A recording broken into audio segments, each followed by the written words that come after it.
بسم اللہ الرحمن الرحیم۔ السلام علیکم ورحمۃ اللہ وبرکاتہ۔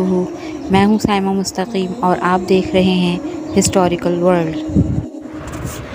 حج کے دن کی مناسبت سے آج میں آپ کے سامنے جبل عرفات یعنی میدان عرفات کے بارے میں ویڈیو لے کر آئی ہوں۔ میدان عرفات ایک چھوٹا گرینائٹ پہاڑ ہے جو کعبے سے تقریباً 20 کلومیٹر دور ہے۔ عرفات میں کھڑا ہونا حج کا بنیادی تقاضا ہے۔ حجاج کرام یہاں منی سے حج کے دوسرے دن 9 ذی الحجہ کو سفر کرتے ہیں۔ اس پہاڑ کو جبل رحمہ کے نام سے بھی جانا جاتا ہے، جس کا مطلب ہے رحم کا پہاڑ۔ عرفات کے لفظ کا عام معنی جاننا ہے۔ جنت سے نکال کر روئے زمین پر رکھ کر جبل عرفات میں حضرت آدم علیہ السلام اور حوا علیہ السلام کی دوبارہ ملاقات ہوئی۔ عرفہ دن کا نام ہے اور عرفات زمین کا نام ہے۔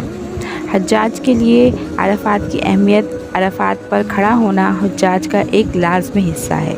جس نے عرفات میں قیام نہ چھوڑا اس کا حج فوت ہو گیا، کیونکہ رسول اللہ صلی اللہ علیہ وآلہ وسلم نے فرمایا حج عرفات ہے۔ الحکیم۔ عرفات کے دن کی بہت فضیلتیں ہیں، جیسا کہ بہت سے احادیث میں وارد ہوئی ہیں۔ حضرت عائشہ رضی اللہ تعالی عنہا سے روایت ہے کہ رسول اللہ صلی اللہ علیہ وآلہ وسلم نے فرمایا عرفات کے دن زیادہ کوئی دن ایسا نہیں جس میں اللہ تعالیٰ جہنم کی آگ سے زیادہ جانوں کو آزاد کرے، اور اس دن اللہ زمین کے قریب آتا ہے اور اپنی شان کا اظہار کرتے ہوئے فرشتوں سے فرماتا ہے کہ ان میرے بندوں کی کیا خواہش ہے۔ مسلم۔ عرفات کے دن کی دعا: رسول اللہ صلی اللہ علیہ وآلہ وسلم نے فرمایا عرفات کے دن سب سے افضل دعا اور ان تمام دعاؤں میں سے سب سے افضل جو میں نے یا مجھ سے پہلے دوسرے انبیاء کرام علیہ السلام نے پڑھی ہے: اللہ کے سوا کوئی معبود نہیں، وہ اکیلا ہے، اس کا کوئی شریک نہیں، ساری کائنات اسی کے لیے ہے اور اسی کے لیے حمد ہے اور وہ ہر چیز پر قادر ہے۔ ترمذی۔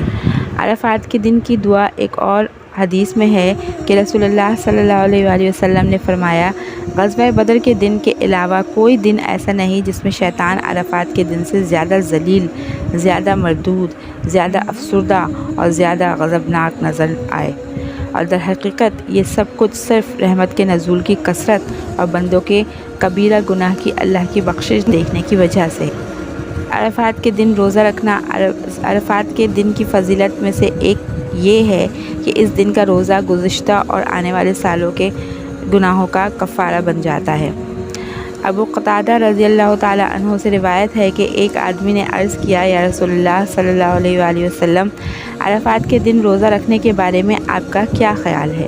فرمایا یہ پچھلے سال اور آنے والے سالوں کے گناہوں کا کفارہ بن جاتا ہے۔ مسلم شریف۔